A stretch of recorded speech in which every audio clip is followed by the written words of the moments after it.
für die, lass mich es mal schnell aufrufen, für die noch nicht so vertraut sind mit der SwissTuber-Seite, ich habe sie auch schon ein paar Mal gebracht auf meinem Stream, beziehungsweise werdet ihr da jetzt sehen, genau, halte ich diese noch schnell in die Kamera, ist ein Verzeichnis sozusagen, oder korrigiere mich, wenn ich dann irgendetwas Falsches sage, Martin, ist ein Verzeichnis, das der gute Herr Bommeli gemacht hat, eines schönen Tages, wo alle Mundart-Channel oder alle Channels, die irgendwie auf Schweizerdeutsch sind, wo im Kosmos YouTube rumschwirren, verzeichnet hat sozusagen. Und da gibt es, wie ihr da seht, jenste Kategorien und ist noch geil gemacht. Die Musikkategorie ist natürlich das weiss der Martin auch durch die Arbeit mit dem Cola-Podcast. Für mich ist die Musikkategorie natürlich so ein bisschen das Spannendste, muss ich sagen. Aber da gibt es auch ganz viele andere coole Kategorien für Leute, die wollen auch herausfinden, hey, was sind eigentlich die ganzen Politik-Channels oder was sind irgendwie die Frauen-YouTuberinnen. Und es ist noch cool, dass der Martin das da so ein bisschen spezifisch oder ein bisschen auf Kategorien segmentiert hat, finde ich. So. Genau, und so habe ich auch den Martin kennengelernt, durch die SwissTuber-Seite irgendwie. Oder ich habe mal ein Interview gesehen von Martin und habe gefunden, das finde ich mega cool, was du da machst. Und irgendwie sind wir nachher durch die Seite in Kontakt gekommen, weil ich halt auch denke dann, ja, ich habe da noch ein paar Channels, die vielleicht für das Verzeichnis könnten passen. Darum auch für andere Leute, die das sehen. Der Martin sagt das ja auch in seinen YouTube-Streams, geht auch von alleine dort auf die SwissTuber-Seite, wenn ihr einen Channel habt, den ihr noch vermisst und wo dann noch reingehen soll. Und dann könnt ihr euch dort selber bei ihm auch melden. Und ich supporte das natürlich, weil so ein Verzeichnis ist super. Auf das habe ich, Martin, da habe ich nie Gelegenheit gehabt, um dir das zu sagen, aber ich sage das sehr gerne da auf dem Cola-Podcast, wenn ich dich schon da zum Besuch habe. Ich habe immer ein bisschen auf das gewartet irgendwie. Ich habe nicht gewusst, dass ich das wollte, lustigerweise. Also nein, irgendwo durch, ich bin ja im Marketing tätig, so Musikmarketing generell, und man wartet halt irgendwie ein bisschen auf so Verzeichnislisten oder so Sachen, glaube ich, weil das macht halt alles, du hast halt viel einen grösseren Überblick und eine viel grössere Perspektive. Ja, weil es ist, ich finde es voll Strub, vielleicht kannst du da auch ein bisschen erklären, wie sich das verhält, aber was ich so lustig finde, ist, dass die wenigsten Leute ja untereinander wissen, die Channel-Inhaber und Inhaberinnen, dass die anderen ja existieren, oder? Genau, ja. Und ich weiss das nicht, war ja das Hauptding, oder? Also, wo ich angefangen habe mit YouTube, habe ich mich ja auch ein bisschen umgelost und umgeschaut, oder, was es so gibt. Und dann habe ich vielleicht, jetzt unübertrieben, es sind vielleicht 20 Kanäle gewesen, die ich gefunden habe, oder? Und dann habe ich gedacht, nein, es kann doch nicht so wenig Schweizer YouTuber geben, die auf Schweizerdeutsch YouTube machen.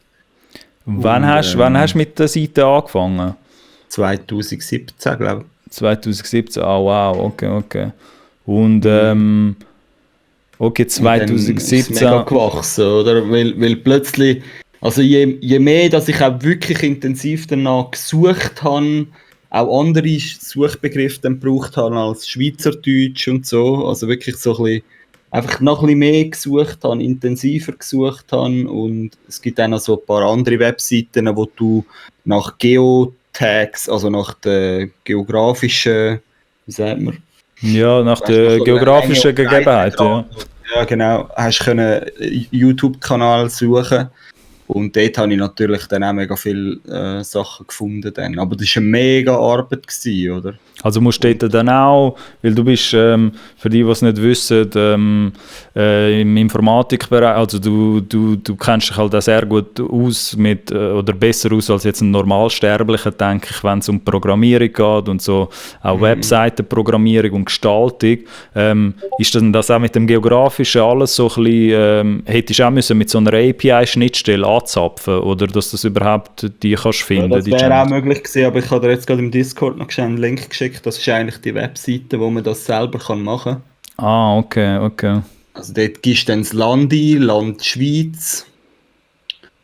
Und also über diese Webseite habe ich schon mal etwas gefunden, das ist die eine. Und die andere ist, die ist aber noch ein bisschen geiler denn die andere. Muss aber schauen, weil der hat das gleiche Problem wie ich, nämlich all die API-Calls, die kosten etwas. Also nicht kosten im Sinn von Geld, sondern quasi, wenn du einen Call machst, kostet das einen Punkt. Und am Tag darfst du nur 10'000 Punkte machen, jetzt als Beispiel. Die begrenzen das so. Und je nachdem, wie komplex dein Call ist, kann es sein, dass ein Call alleine 1000 Punkte kostet, oder? Okay. Zum Beispiel das, was ich jetzt gerade am Testen bin mit Live, dass man sieht, dass jemand live am Streamen ist, da kostet ein Call über 200 Punkte. Das heisst, wenn halt 100 am Tag das machen, ist schon aufgebraucht. Voll scheisse. Aber ist das der Website-Owner, der es auch nochmal limitiert? Weil es gibt wahrscheinlich dann auch die Provider, also jetzt YouTube in dem Fall, die haben wahrscheinlich dann auch gewisse Limitierungen. Das ist ein bisschen an dem gekoppelt, meinst du? Das ist von Google, ja. Also das ist von Google selber, ist die Limitation. Und die kannst du natürlich aufsetzen gegen Geld. Okay. Das mache ich auch nicht. Ja, klar. Also für jetzt deine Mission, sage ich mal, mit dem SwissTubers-Verzeichnis reicht es ja so, wie es jetzt dann ist, oder? Wie viel Mal wird es updated auf deiner Seite jetzt? Also bei mir ist es ja jetzt einfach stündlich, tut sich einmal, alle Kanäle werden updated pro Stunde einmal. Das reicht ja, also... Langt ja eigentlich, ja. Also für die Schweizer, ich weiss jetzt nicht, ob es du anders würdest sehen, aber so viel Fluktuation gibt es jetzt ja leider noch nicht, würde ich mal meinen, in der Schweiz, dass es jetzt mehr braucht. Also es kommt vielleicht irgendwann mal dort an, aber im Moment ist es ja noch nicht so. Aber okay, dann ist es auch ein bisschen dein persönlicher Wunsch gewesen, dass halt auch so eine Seite entsteht, weil du das auch hast wissen, sozusagen, weil du auch ein bisschen so kurioserweise... Ich bin dann noch irgendwie auf ein Video gestoßen, wo ganz viele Schweizer YouTuber so vorgestellt, also nicht vorgestellt, einfach gezeigt hat. Ich weiss nicht, es sind auch etwa 20, 30 gewesen oder so. Aber die meisten von denen sind gar nicht mehr aktiv gewesen. Oder? Und da habe ich auch gedacht, ja super, jetzt ist das bei Google ist es relativ gut indexiert gewesen, das Video. Und jeder, der den anschaut, findet dann einfach 20 inaktive Kanäle. Ist ja eigentlich auch ein Scheiß. Ja, ist auch nicht so sexy. Und so bin ich eigentlich auf die Idee gekommen, so eine Webseite zu bauen. Okay. Genau. Und am Anfang sind es ja wirklich nicht viele Einträge. Ich glaube, ich habe irgendwie 50 Leute oder so zusammen gehabt. Und nachher ist es einfach recht schnell gewachsen. Sobald es ein paar Leute gehört haben, dass es die Webseite gibt, haben sich halt immer wieder mehr Leute